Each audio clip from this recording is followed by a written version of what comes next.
दिल्ली के उप मुख्यमंत्री मनीष सिसोदिया को कैबिनेट मंत्री मदन कौशिक ने बहस की खुली चुनौती के मामले में जवाब दिया है। मदन कौशिक का कहना है कि मनीष सिसोदिया पलायनवादी सोच से प्रेरित हैं और राज्य में भी टूरिस्ट पॉलिटिक्स आम आदमी पार्टी ने शुरू कर दी है। चुनाव से पहले आम आदमी पार्टी कभी पंजाब, यूपी, गुजरात जैसे कई राज्यों में चुनाव लड़ती है, जबकि राजनीति में जनता के सुख दुख में भागीदारी जरूरी होती है। दिल्ली में आप पार्टी की ओर से धरातल पर कोई कार्य नहीं किया गया है।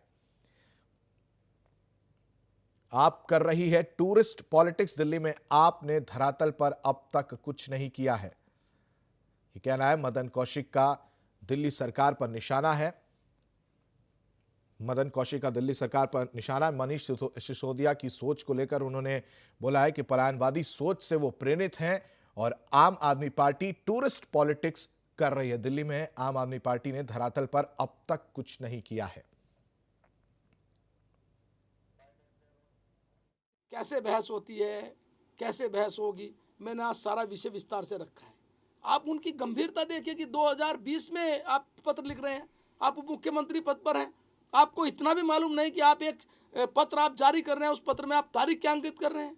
साफ जाहिर है कि आप जल्दबाजी में हैं। आप राजनीति को गंभीरता से नहीं ले रहे हैं, आप राजनीति को मजाक में ले रहे हैं, आप राजनीति का मजाक उड़ा रहे हैं। ये उचित नहीं है। हर चीज का। और इसी खबर पर ज्यादा जानकारी के साथ देहरादून से हमारे संवाददाता नवीन पांडे हमारे साथ फोन लाइन पर जुड़ चुके हैं।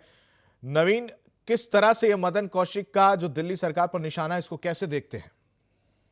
ये बिल्कुल आशीष, आपको बता दूं कि मदन कौशिक ने जो डिबेट के लिए मनीष सिसोदिया ने जो समय दिया, उसे एक दिन पहले जी एक तरह से उनको राजनीतिक रूप से ये दिखाने की कोशिश की है मनीष सिसोदिया की कि अभी वो राजनीतिक रूप से पूरी तरीके से सक्षम नहीं है। कारण यह है कि जो पत्र उन्होंने लिखा था, यानी मनीष सिसोदिया ने जो पत्र, खुले पत्र लिखा था, ट्वीट किया था, सोशल मीडिया में डाला था, जिसमें उन्होंने एक कई टेक्निकल चूक हुई है, जिसमें ये लिख दिया गया था 2020 में 2, 3, 4 कभी भी आप हमसे बहस कर लें। अब ये एक बड़ा अजीब था। कल तक तो कोई मदन कौशिक ने कोई या त्रिवेंद्र सिंह सरकार की तरफ से कोई बयान या कोई इस तरीके की बातें सामने नहीं आई, लेकिन आज अचानक विधानसभा में मदन कौशिक की तरफ के जो प्रवक्ता है, उनकी तरफ से बताया गया कि प्रेस कॉन्फ्रेंस है, उसमें उन्होंने ये सारे मुद्दे उठा दिए कि एक गंभीर राजनीति किस तरीके से होती है, कैसे सरकार चलाई जाती है, तमाम कई बड़े मुद्दे, दो पन्नों का पत्र लिख के एक तरह से मनीष सिसोदिया को उन्होंने जवाब भी दिया कि जब आपने जो है 2020 का हमें आमंत्रण दे रहे हैं, तो 2020 निकल गया। हालांकि वो एक टेक्निकल चूक थी मनीष सिसोदिया की तरफ से, तो उसी को लेकर बेस बनाते हुए अपने त्रिवेंद्र सिंह सरकार की जो अब तक के कार्यकाल है, 4 साल में उन्होंने क्या किया, पलायन को कैसे रोका, रोजगार को कैसे लोगों को दिया, वो सारी बातें उन्होंने जिक्र किया। हालांकि उसका डाटा उन्होंने उस पत्र में नहीं दिया है, लेकिन इस जो टेक्निकल चूक हुई है एक तरह से मनीष सिसोदिया की तरफ से या उनके विभाग की तरफ से, उसको लेकर उन्होंने पूरी तरीके से घेराबंदी की। और एक बात उन्होंने जो कही है मदन कौशिक ने कि वो टूरिस्ट पॉलिटिक्स, मतलब टूरिस्ट पॉलिटिक्स करने आ रहे हैं, मतलब आ रहे हैं, आएंगे, घूम के चले जाएंगे, ये करेंगे, और ना तो पंजाब में वो सक्सेस पा पाए, ना कहीं और पा पाए, तो इस तरीके से वो घूमते रहेंगे। तो उन्होंने एक तरह से टूरिस्ट पॉलिटिशियन करार दिया है आपको। अब देखना ये होगा कि आने वाले समय में क्या होता है, किस तरीके की स्थितियां बनती है। तो कम से कम मतलब ये है कि भाजपा को आज, और खासतौर पर मदन कौशिक को, त्रिवेंद्र सिंह सरकार की तरफ से अपनी बात रखने का, चाहे वो मनीष सिसोदिया के पत्र में चूक ही क्यों ना हुई हो, उसके बहाने एक वार करने का मौका मिला है। जी आशीष। जी नवीन, ये भी जानना चाहूंगा कि जो मनीष सिसोदिया की सोच को लेकर जो इन्होंने बोला है मदन कौशिक ने कि उनकी जो सोच है वो पलायनवादी सोच है, इसका क्या अर्थ है?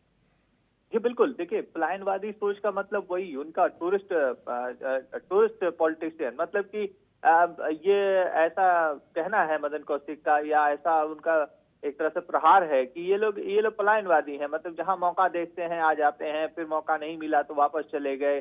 अगर जैसे अभी पंजाब में गए, पंजाब में उन्होंने हर जगह जीतने का मौका मिला, जहां नहीं जीत पाए फिर चले आए। अब उत्तराखंड में आना चाहते हैं, इसी के साथ में जो है यूपी में आप जाना चाहते हैं, तो उनका ये कहना है कि पहले अपनी जमीन को मजबूत करें जहां भी हैं, और जिस तरीके से उसके बाद राज्यों की तरफ बढ़े, या इस तरीके की राजनीति है, पलायनवादी राजनीति होती है कि टच एंड गो करके चले आए, सफल हुए तो ठीक है, नहीं सफल हुए तो भाग आए। तो इस तरीके से एक राजनीति कर रहे हैं, वो पलायनवादी राजनीति कर रहे हैं, और इस तरीके की राजनीति जी। को बहुत अच्छे रूप में नहीं देखा जाता है। उन्होंने राजनीतिक रूप से भी उन पर बड़ा प्रहार किया कि उनकी राजनीति में कोई बहुत ज्यादा स्थिति नहीं है, सत्य होना चाहिए, गंभीरता होना चाहिए।